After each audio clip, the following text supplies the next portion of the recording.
Yo les gars, ce qui paraît, Antiflick prévoit d'utiliser Marcus Rashford comme attaquant. Bon, qu'est-ce que ça va donner?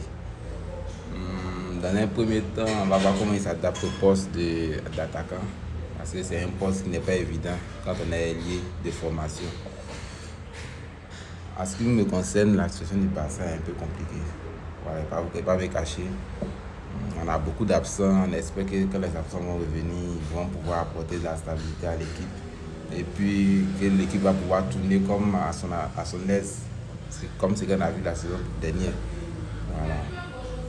Parce que je ne vais pas vous me cacher, ce que j'ai vu de mon Barça ces dernières semaines-là m'ont fait très peur, vraiment très peur. Donc, on a vu d'autres équipes comme le Real, le PSG, mais avec beaucoup d'absents, réagit mieux que le Barça avec ses absents. Alors que je pense que le PSG a des absents de marque même que le FC Barcelone. Mais comment on peut redresser cette pente-là? Bon, tout d'abord, pour pouvoir redresser cette pente-là, il faut réfléchir où est le cœur du problème. Le cœur du problème, il y a l'animation offensive. On a vu que le Barça a trop forcé pour pouvoir jouer avec Lamine Yamal, Rafinha et puis les autres. On n'a pas trop souvent compté sur de nouveaux joueurs en attaque, donc ce qui nous pénalise souvent. Et bon, l'adaptation de Marcus Rashford au poste de numéro 9, moi je le vois comme un pari parce que ça peut marcher comme ça peut ne pas marcher. Mais comme on le dit, qui ne risque rien n'a rien. Donc selon moi, il faut le tenter. Il faut le tenter parce que de vous à moi, Lewandowski aujourd'hui, c'est bien qu'il soit fort balle au pied, mais sans ballon, il est contestable parce qu'il n'a plus ses jambes de 20 ans et autres.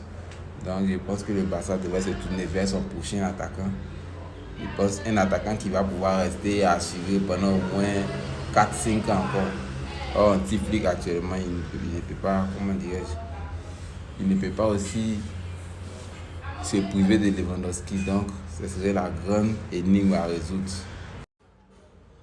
Et les gars, merci pour les 200 abonnés. N'oubliez pas de vous abonner si vous êtes nouveau et que vous n'êtes pas encore abonné à la chaîne. Je viens de débuter. Je suis fan du Barça, passionné des jeux. Les gars, on voit que Fermin Lopez et Rafinha ont repris l'entraînement. Je pense que c'est une bonne chose parce que cette première partie de saison est très très importante. Mais je pense que le plus dur est à venir, le plus important aussi est à venir. Il ne s'agit pas d'être en forme au mois de décembre, novembre ici, mais il s'agit d'être en forme au mois de mars ou mai qui arrive. Donc, je pense que ce Barça a fier à lui quand même. On peut faire de bonnes choses. Voilà, si les joueurs se posent de bonnes questions et ils réagissent collectivement, je pense qu'actuellement, les joueurs à blâmer, je pense qu'il y a Daniel Olmo. Daniel Olmo, sans vous mentir, je suis un peu déçu de lui parce que il peut apporter bien plus à l'équipe, mais en tout cas, il apporte un peu moins. Mais pourquoi? C'est ça le vrai problème. On a l'impression qu'il est nonchalant sur le terrain, il devrait faire plus. Il ne presse pas, il est un peu moins. Bon, je ne sais pas si c'est un manque de motivation, mais c'est quoi d'autre? Pour moi, Fermin Lopez devrait gagner sa place devant Daniel Olmo parce que Fermin Lopez, lui au moins, il joue avec le cœur, il se donne. S'il a 200 dans ses pieds, il donne tous les 200 avant de sortir. C'est ça, on attend un joueur. Daniel Olmo, tu as l'impression qu'il est sur le terrain, mais tu as l'impression qu'il peut faire plus, mais il se réserve. On ne sait pas ça sert à quoi. Et si tu te donnes à 50% et les autres te donnent à 200%, même 300%, tu verras que le résultat n'est pas le même. Voilà, donc moi je pense qu'à ce niveau-là, si vous devez faire parler un peu de la méritocratie et il devait faire entrer des joueurs comme Fermin Lopez, peut-être même encore, même s'il y a d'autres joueurs de la Masia qui sont encore là, qui veulent pousser vers l'avant, il peut les faire entrer. Comme ça va lui donner un peu une leçon et se remettre en question. Je pense que c'est ce qu'il y a à dire qu'à Daniel Olmo.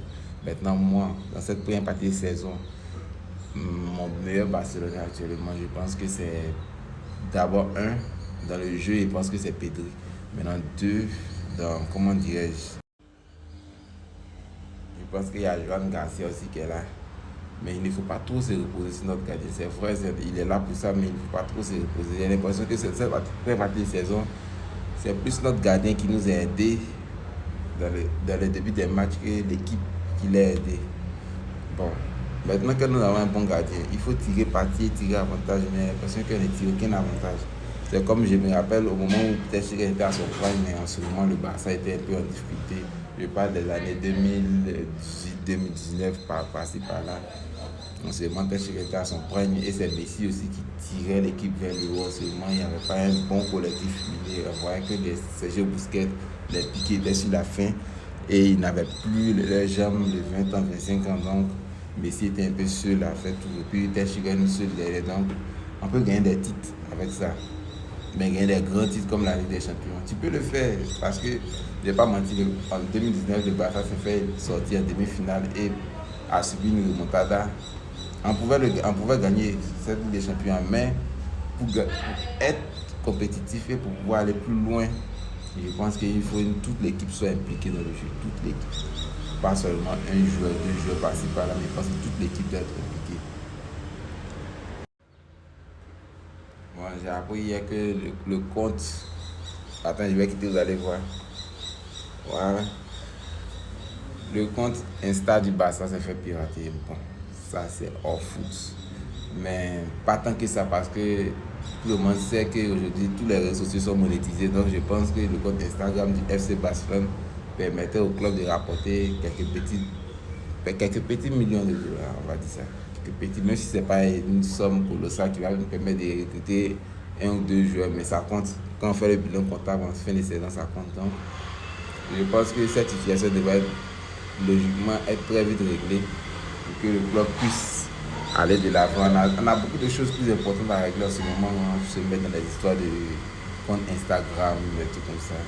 Donc je pense que actuellement la priorité du club, c'est de faire revenir tous ces blessés à temps et de voir comment on puisse créer l'animation, puisque il y a des automatismes qui sont créés dans le jeu. Et du fait qu'un joueur reste blessé trop longtemps, ça peut faire que ces automatismes vont commencer à disparaître. Donc, je pense que pour que ces automatismes puissent être réglés, il faut que tous les joueurs soient là et présents. Merci les gars. Je viens de commencer, ça ne fait pas encore 2 semaines et j'ai déjà presque 200 abonnés. Je ne pensais pas que mon ascension allait être aussi fulgurante. Vous êtes tous dans le cœur ici. Et pour ceux qui ne sont pas encore abonnés, je vous invite à vous abonner. Ça vous soutient énormément la chaîne. Et à très bientôt pour de nouveaux débuts sur notre équipe de cœur. Tout ce qui est actualité sportive, passion du football, vous pouvez le vivre ici avec moi. Mais les gars, si vous êtes des vrais Barcelonais, vous ne pouvez pas passer sans vous abonner. Je vous dis, on est ensemble, c'est la famille. Force à Barça, une fois.